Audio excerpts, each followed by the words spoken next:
Off in a rocket ship. In a rocket ship.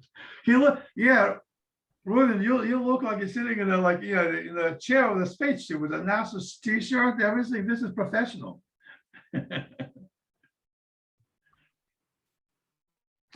All right, let's check our audience. Can everybody hear each other? Can you guys hear me? Yeah. Yes. Ruben, we cannot hear you. How about now? Now we can. Yep. You just push the right button. All right, let's start, guys. Let me see. I got the recording going. So today is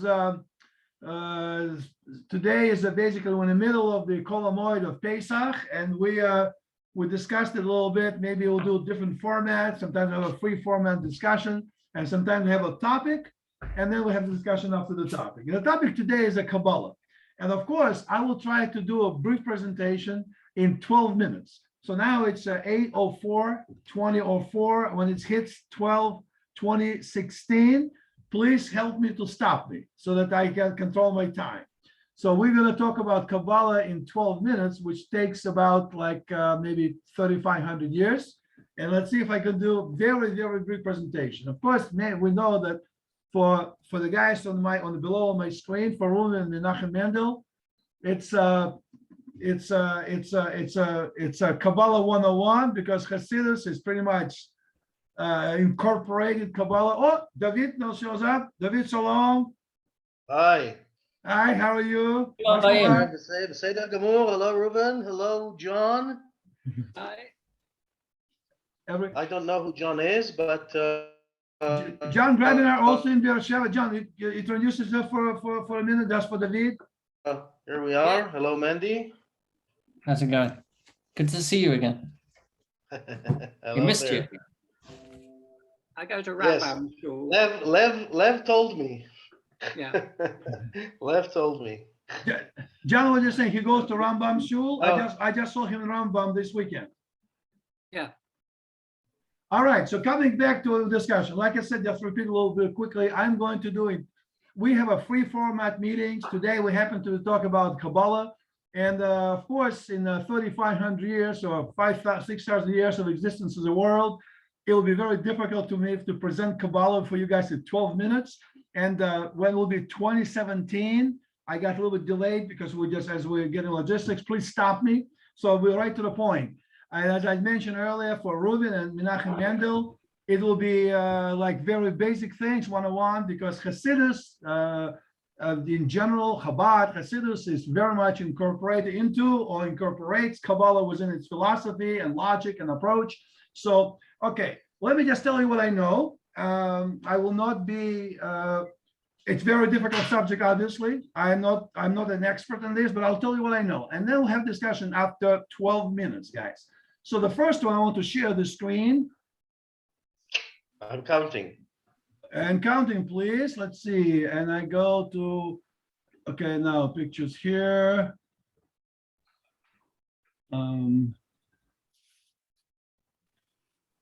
Okay, do you see the picture on the screen? Yes. Okay. Okay. So if you just march down Adam, this is the Kabbalists. And of course, this is just, I'm saying that, but I am not claiming Adam. Abraham Avinu wrote Sefer Yetzirah. Okay, Rabbi Akiva, now we're talking about the third generation Tanaim. So we're jumping from 6,000 years ago to only approximately, let's call it 2,000 years ago. Then we'll go to Shimon Bar Yochai. And who is Shimon Bar Yochai? He is essentially, he was revealed, Kabbalah to say, they say, by Elijah in a cave that he was hiding for 13 years. But he himself is a student of Rabbi Akiva. Rabbi Akiva is not known to be Kabbalist. He's basically Talmudist, so to speak. So Shimon Bar Yochai in Talmud, in the Mishnah, referred to as Rabbi Shimon, without Ben or Bar. But it's implied that it meant to be Shimon Ben or Shimon Bar Yochai. And Rabbi Eliezer, of course, his son, with 8 disciples. And these 8 disciples, a big subject of my personal interest and studies. I've been to the graves of several of them, specifically Rabbi Abba and Rabbi Hia. That's not Abba and Hia from Talmud. That's Rabbi Hia specifically for Zohar. I have a 2 hours video of my visits to these graves near Tzafat, between Tzafat and Meron. Fascinating subject. And then from 2,000 years ago to approximately 1,000 years ago, to the times of Moshe de Leon, there's not much spoken in a known literature, but every so often in a Iraqi, Babylonian literature, there's other Kabbalists that actually connected with Germany on those days. So a lot of things happening in between, but commonly it's not known. In general perception of things, for roughly 1,000 years, Kabbalists, after the death of Shimon Bar Yochai, mysteriously left the stage. Of course, many theories saying that Moses de Leon just made up Zohar and the whole Kabbalah is a fabrication of some people. That is not, I'm not going to discuss it right now. That's a subject of another 2 years of studies for all of us. I'm not going to go into that. Then Shlomo Alkabez from Greece come to Israel. Before him, Joseph Kara, who we also know is a basically Shulchan Aruch guy. Then Isaac Luria, Arizal. Now we have 500 years ago. Cairo comes to Israel.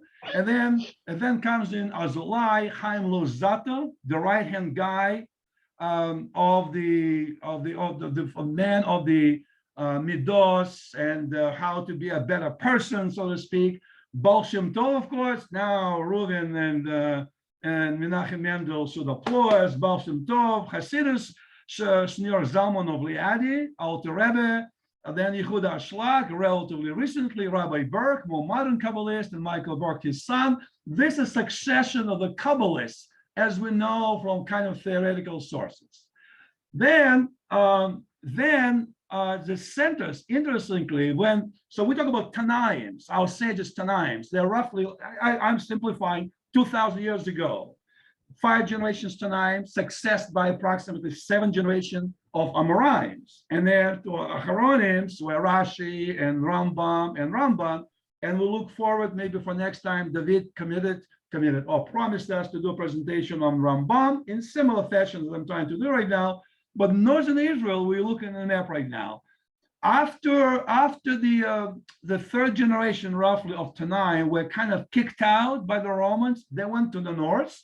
And if you look in this succession, the center from Yavne, which is in the south, my wife and I go to the beach not too far from Yavne in Zekim. But from the south, they moved up into, as you see, Usha, which is 3rd generation Tanaim. Who are 3rd generation Tanaim? Rabbi Akiva, the Kabbalist and the Talmudist. Then the 4th generation, his students, went to Shefa Arm, which is a 4th generation Tanaim. Shimon Bar Yochai will be 4th generation Tanaim. Then they went to Beit Sharim, the 5th generations of Tanaim. And from there, you see they also Pekin, that's a cave in the north part of the map. The whole thing, Reuven and I can probably bike one day within probably, 3 hours biking ride. So if you go from a cave coming to Meron and then cross over Safed, and you get on a donkey and you go through mountains right across, it's roughly 40 kilometers. So it's roughly maybe 8 hours walk, maybe 3 hours drive. So, and Tiberias here. All these guys, Kabbalists and Talmudists, essentially interacted between each other. But very little about interaction is covered in the Talmud and in Zohar. It's almost, you get an impression if these guys lived in the same area of Meron and Safed and in Tiberias, Rabbi Yohanan and others in Tiberias, you would think maybe they got together for lunch one day. Maybe Shimon Bar Yochai was talking to the Talmudists and say, what do you guys think about this Kabbalah? What do you think about this? You will be some kind of discussions. Not much of the discussion is presented, almost nothing, not entirely nothing, in Kabbalah, in Zohar. Interestingly, the most rabbis in Talmud have the middle names: Shimon Bar Yochai, Yochanan Baroka, such and such. The main 10 characters of Zohar only go by Rabbi Abba, Rabbi Chia. Which one it is, who was his father, what did he do? You can construct it from Zohar indirectly a little bit, but it's not very easy connection. And because of that, there's a multiple theory to the origins of Zohar Even the people who believe that it was actually happened, there's a divergence of opinions. People who don't believe that that happens in fabrication, also divergence of opinions. There's a very fascinating subject. So that's the second slide. The third one is, let me move this thing over here. The 10 main sages of Zohar, they're coming up to your screen for your enjoyment, are, and this is a page from the Kabbala, from the Zohar that I happen to be reading, which is Aramaic and English. And here they are. I'll go, of course, David is fortunate to be able to read all that in Aramaic and Hebrew. I'll go like this. Rabbi Shimon ben Yochai, number 1. Rabbi Elazar, his son, number 2. Rabbi Abba, who was actually the scribe, he was doing the notes for Shimon bar Yochai. He was the most emotionally touched when Shimon bar Yochai died in a Idra, when a second gathering of the Kabbalists. Rabbi Yehuda, Rabbi Yosef bar Yaakov, Rabbi Yitzchak, Hizkiah bar Rav, Rabbi Hia, Rabbi Yosef, and Rabbi Yessa. Of this, the one is shown in colored lines, Rabbi Yosef, Rabbi Yessa, and Hizkiah bar Abba died in the first Idra, in the first gathering, between Tzafat and Miron, almost halfway. There is a cave where they actually had gathering. It's a very emotional place to visit, and you can feel the energy in this place when you go. During that meeting, approximately 1800, 1700 years ago, 3 of these rabbis died. Of course, Zohar presented and not just died, but certain spiritual energy was happening. 7 of them left, and those seven participated in the second Idra, the final one in which Shimon bar Yochai died. Now, jumping through the history, let me now stop sharing the screen. So the history, as I said, because for many years, for many centuries, from approximately Shimon bar Yochai, it's at the 4th generation Tana, a year 320, roughly, or something like this, he was born, so let's call it 1700 years ago, until essentially Moshe de Leon, which is 13th century, for 1,000 years, not much we know. So you can, many of course, theories can be constructed of the authenticity of the whole Zohar or non-authenticity, but it's very interesting. But the Kabbala fundamentally presents a very integral fabric of the Jewish tradition. And it is general belief for the people who do believe in the authentic creation or existence of Kabbalah, that even though Shimon bar Yochai for 13 years with his son sitting in a cave, divinely accepted, that Kabbalah means to receive. He received it. So that's why Kabbalists are very careful not to present it. And that's one of the reasons for 1,000 years nothing was happening, because the felt was, it's not like a Talmud that you go to classes and you learn. It's something you have to receive. And the Kabbalists, all 10 of them I just mentioned, always struggled. Should they continue this tradition to others, or should they be quiet? If I'm quiet, I'm not authorized to show the secrets. But if I'm not quiet, then it'll disappear. That internal struggle, even with Shimon bar Yochai, created this situation where people question authenticity or non-authenticity of Zohar. So when Shimon bar Yochai passed away, and then Moshe de Leon, 1,000 years, is a created or continued tradition, found the book mysteriously. That's million theories of that. Ultimately, when Arizal comes on scene, Arizal, that's roughly 500 years ago. Arizal took Shimon bar Yochai, the Zohar basis, and enhanced it further. So when we see in the Tzafat, the people laying in the middle of the night on their graves, and they physically feel that the spiritual spirit possesses them and they communicate with spirits, they really feel that. That is the infusion of the heart by Ari, by Holy Ari, by Arizal. It is Arizal who felt that Chaim Vital, his right-hand guy, student, said it's Arizal who actually identified where in Tzafat Rabbi Ava is buried, where Rabbi Hia is buried. My wife and I, when I actually took her to Rabbi Hia's grave, it's very difficult to go to this grave. This is not a grave of Shimon bar Yochai or Rabbi Akiva or Rachel, his wife. You can come in touristy places and people sell souvenirs. You get to go through the woods. You have to have a jeans and gloves and heavy shirt. You go thorn bushes, and when you get there, it's quiet. Most people don't go there. And when you go, you feel something different about it, about these people. It's amazing people. And of course, from their standpoint, they will say they received tradition, even though Shimon Bar Yochai received tradition directly from God in the cave. Yet his teacher, Rabbi Akiva, who he knew as a younger man student before he became Kabbalist, Rabbi Akiva received it from his teachers. And their teaching going back to essentially Ezekiel. So Merkava, Holy Chariot, is also one of the foundations of the Kabbala. But even here, Ezekiel got it back through a prophet, eventually coming back, and terminating ultimately with Adam Harishon. So this is, guys, now it's 2019. I'm 1.5 minutes past my time, but I thought I'll present to you this overall summary, 6,000 years, or at least 1,800 years in 12. That is the subject. I don't know how much each of you knew about it, or how much in details you want to go. If you're interested, we can discuss it at the later times individually, but that's all I have to say today, gentlemen. If you liked it, if you learned something about it, I will be pleased. So I'm gonna now shut up and open up for discussion, question, comments. Did I do it on time, guys? It's 2019, I started 20:05, so it's 14 minutes. It's 14 minutes. You're a little bit late, but Close. you know. Okay, thank you. This time we'll give you a 2-minute warning. Okay, and it will be like 100,000 volts, zip. Okay, gentlemen, what do you think? Okay, so I will just, did you say that Rabbi Akiva is the one, Rabbi Shimon Bar Yochai is the one who is mentioned in the Mishnah? Rabbi Shimon, without patronymic, is assumed to be traditionally, it's a Rabbi Shimon Bar Yochai.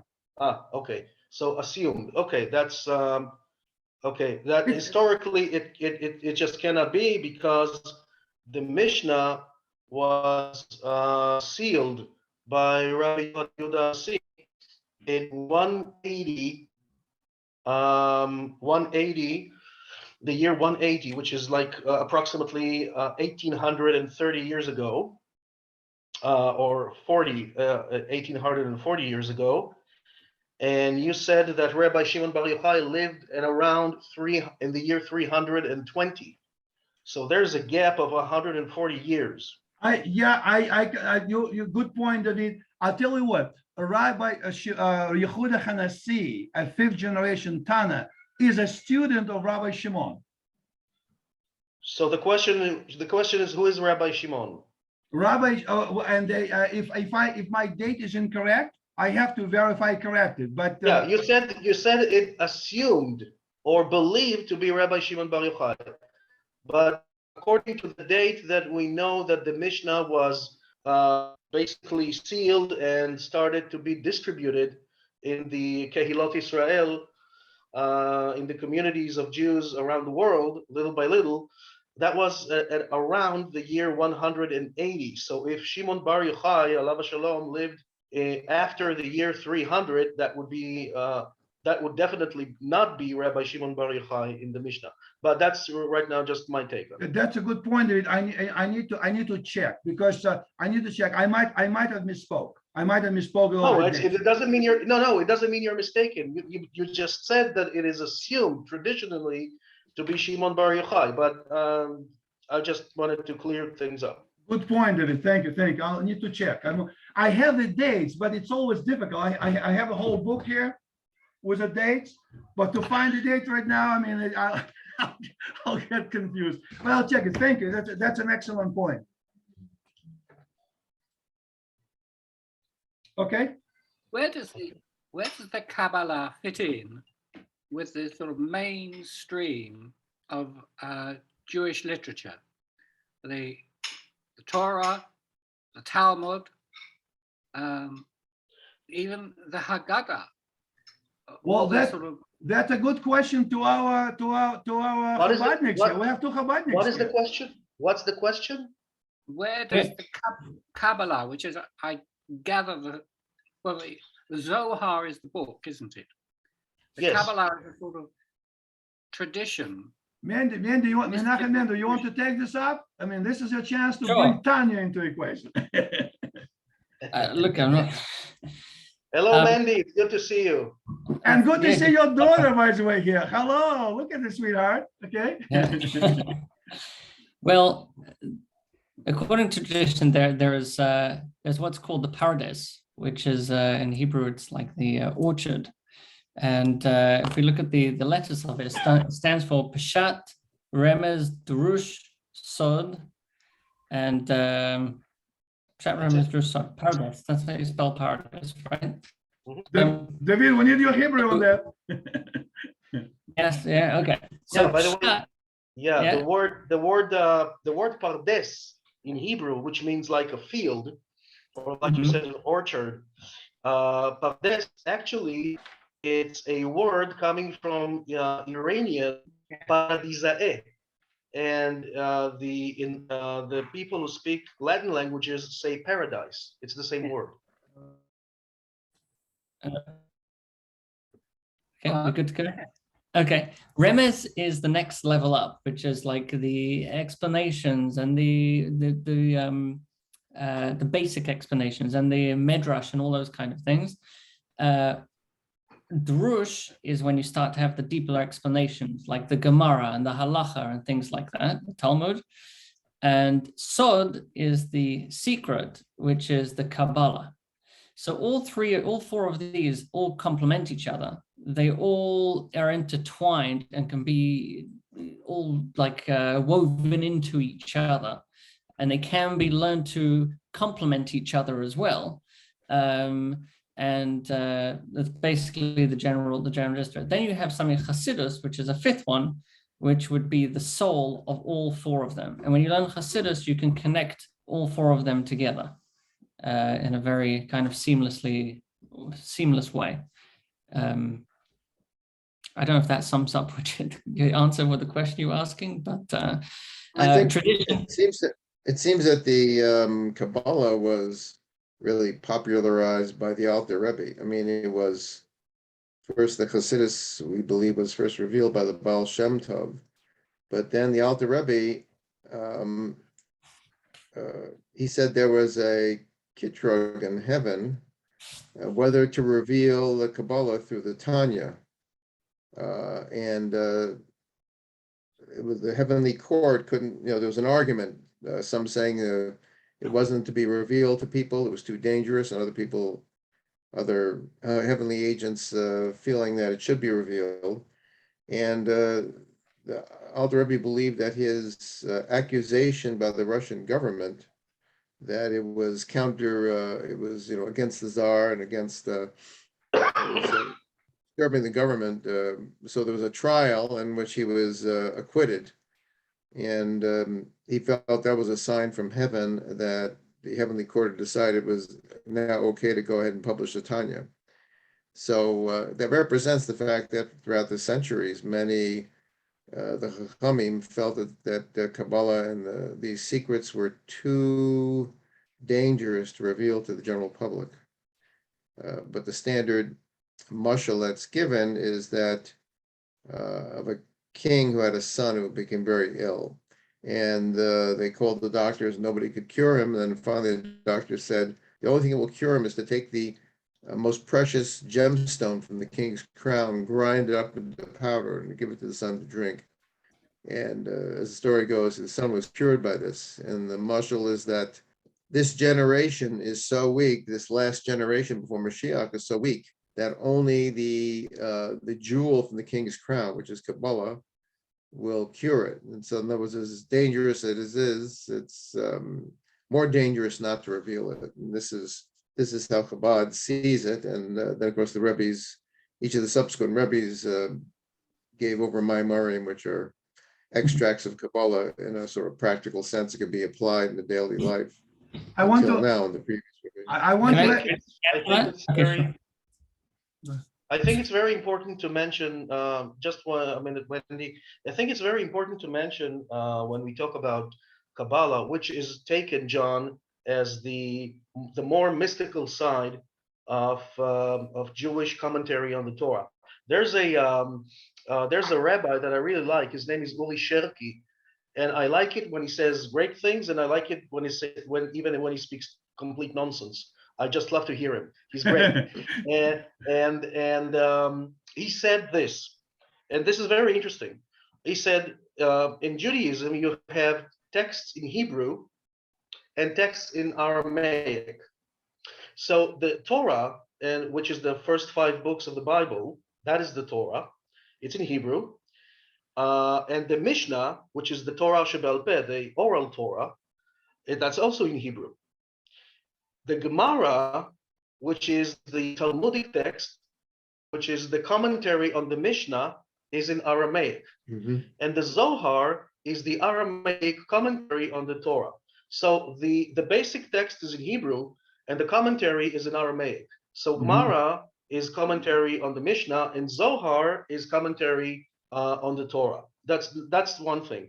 And another thing is very important to note that, remember, before I sort of disappeared for a few weeks because I felt terrible on my first Rambam.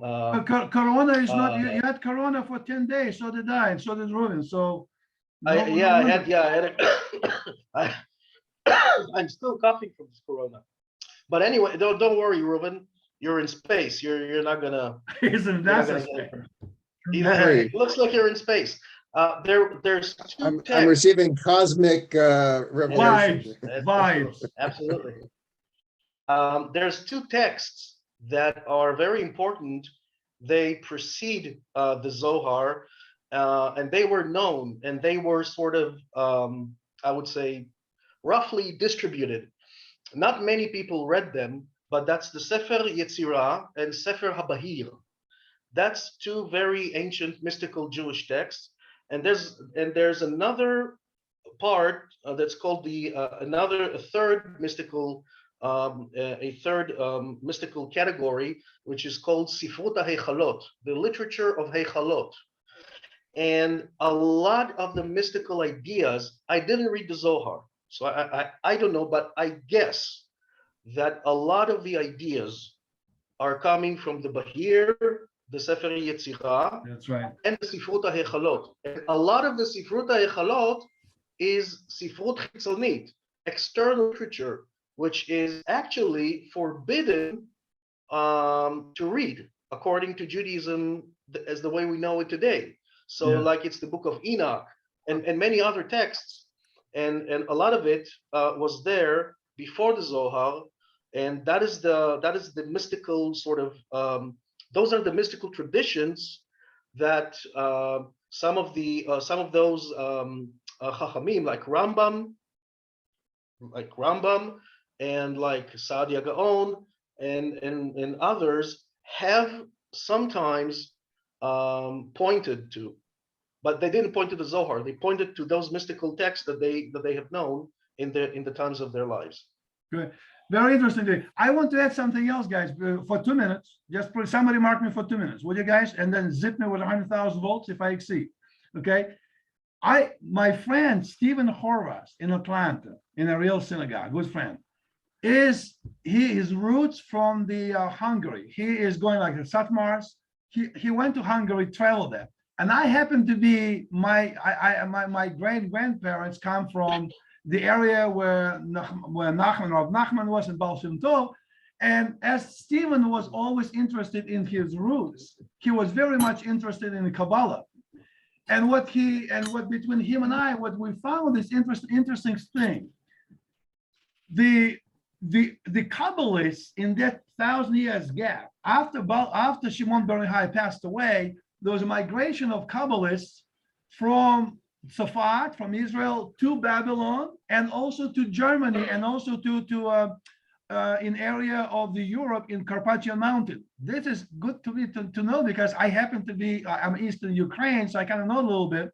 Baal Shem Tov, if you think about the map, this is where Romania is. This is Ukraine, Romania, and then over here Hungary. Between Western Romania and Hungary is called Carpathian Mountains, if you look on the map. On this side, on the northeastern side of Carpathian Mountains, is the area of Baal Shem Tov. Baal Shem Tov in his young days crossed over the Carpathian Mountains, and he got Just in 20 touch. seconds. Yeah, and he got Baal Shem Tov, and he got he was born 1698. By approximately 1720 or so, Baal Shem Tov crossed Carpathian Mountain, and he got in touch with the Kabbalists. Were very, very quiet. They maintained tradition of Shimon Bar Yochai, which basically they were recluses. They live in a forest, was nobody around. Baal Shem Tov was very much affected for what he learned from them. Well, he came back to Carpathian Mountains, he added his classical Hasidic theory, but the effect of early Kabbalists, also real hidden Kabbalists that today still live there, but not as much hidden today. So Baal Shem Tov was affected by the Kabbalist direct students of Shimon Bar Yochai, students, the missing gap for 1,000 years. So Hassidus has a lot of roots with the original Kabbalist, not Arizal's Kabbalist, but Shimon Bar Yochai's Kabbalist. Arizal is 1500. I'm talking about, year 200, year 300 or so. So Tanya, that ultimately came from Alter Rebbe of the Chabad. And of course, Alter Rebbe is a student of a student, ultimately through Maggid of Medrash and back to Baal Shem Tov. So connection of Tanya to the classical Judaism and to rebellious Judaism of Hassidus, as the Nagdim saw Hassidus at that time, rebellious Judaism at that time. Now, of course, there's much more reconciliation, has ultimately affected back to the Kabbala. That goes to show this historical development that there is an integral part. Doesn't matter who comes first, but integral part, as John said, between, as David called it, the rabbinical Judaism, Kabbalistic side to that, oral Torah, it's all united, which makes us all basically, we're all in the same boat. Okay, just something to mention over here, I just want to put in context over here, is mentioning Kabbalah is dangerous to learn, or that it was forbidden to learn. And this whole kind of, stigmatism around, magic and miracles and things like this that people, associate together with Kabbalah. It's not exactly like that. I'll try and put it into context to what this actually means. If we're looking at the people if we're looking at Torah in general, the whole point in Torah, or the main focus of Torah, is that we are in the world of action. And it's ultimately the mitzvahs and actions that we do in this world that matter and are the most important thing. So doing every mitzvah, making a bracha, putting tefillin on, mezuzah, all this kind of stuff, keeping kosher, that's what's important. And, back in the day, the average person for hundreds of years didn't have the ability to really learn or philosophize or to really understand what was going on in the world. And they were pretty much ignorant. Most people didn't even know how to read, to write, to learn, or they just did what they were told, basically, or their rabbi told them. So because of that, when they had the opportunity even today, some people don't speak Hebrew like me. Yeah. So when they had the opportunity to learn, the focus was on learning to read, and then just learning to pray and learning to read the basics, Tehillim and Chumash and things like that. And that was the whole focus. And Kabbalah was something that was kept tradition quiet and hidden down secretly through the greatest of rabbis in their generation. Just like the Mishnah was passed down orally, and then eventually it was gone to a point where it was getting forgotten, so they wrote it down. The Kabbala was traditionally given over the same kind of way, also given over orally, and then eventually written down as notes for people. So it wasn't something that was just like made up or there were people who elaborated on it more, like you have the Gemara that elaborates on the Mishnah and things like that, but it wasn't, that ultimately is rooted in the Torah.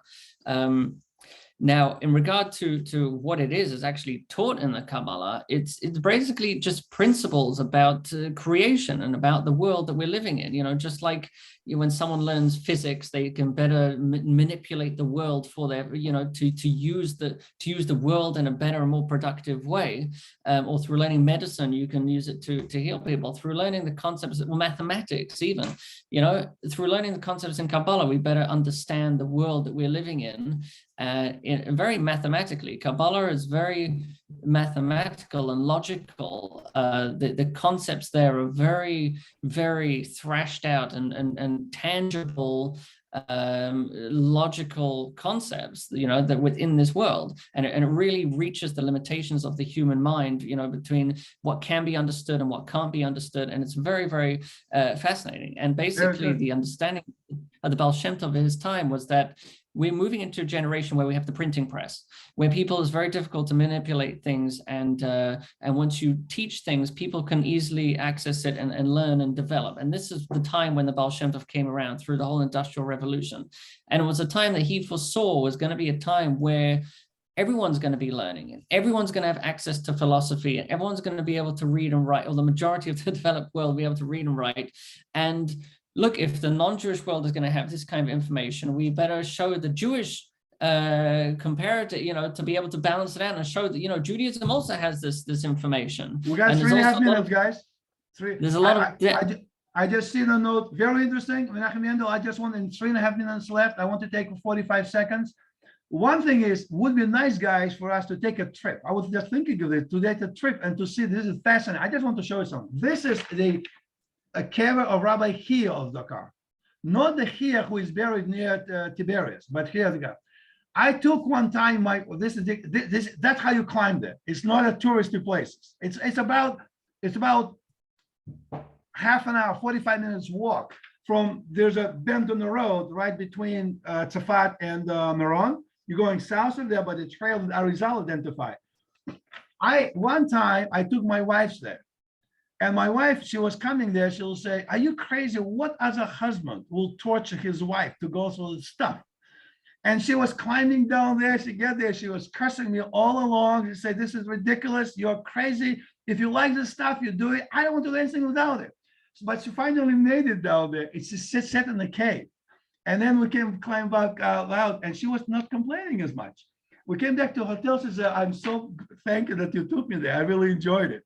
But this is just to show you kind of places. It's not that very easily to get to. And what I want to do, and then I leave a couple of minutes for just kind of discussion, but I would say now, when David will make next week Mizrach Hashem presentation on Rambam, we take in the context exactly as David started. David just overviewed, and Menachem Mendel further expounded on the histories of the Kabbala and the fundamental moral principle of humanity.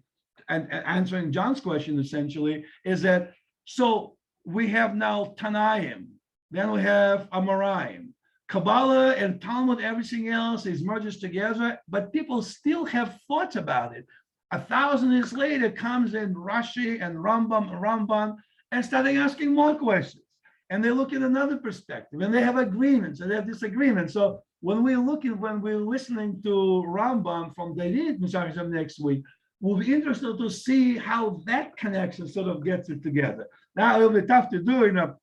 I'm not going to give you 12 minutes. I give you 14 because I exceeded my time. But David, 15 minutes. That's it. Because because I was. But we'll do a similar format. David present Rambam, basically who was it, how did it, and then we'll have a similar discussion. So we have 1 minute left, guys. We're going to be just disappearing. I'd be curious to hear David's opinion if the Rambam was familiar with Kabbalah.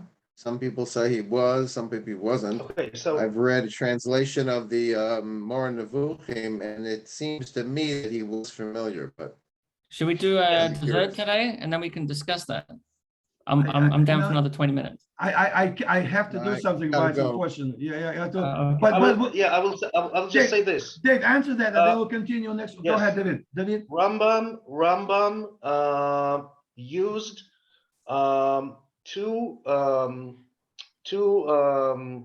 expressions from that we use in Kabbalah, which is Maaseh Bereshit and Maaseh Merkavah. Yeah, but he used it in a completely different manner, which says at least that if he knew mysticism and he knew these things,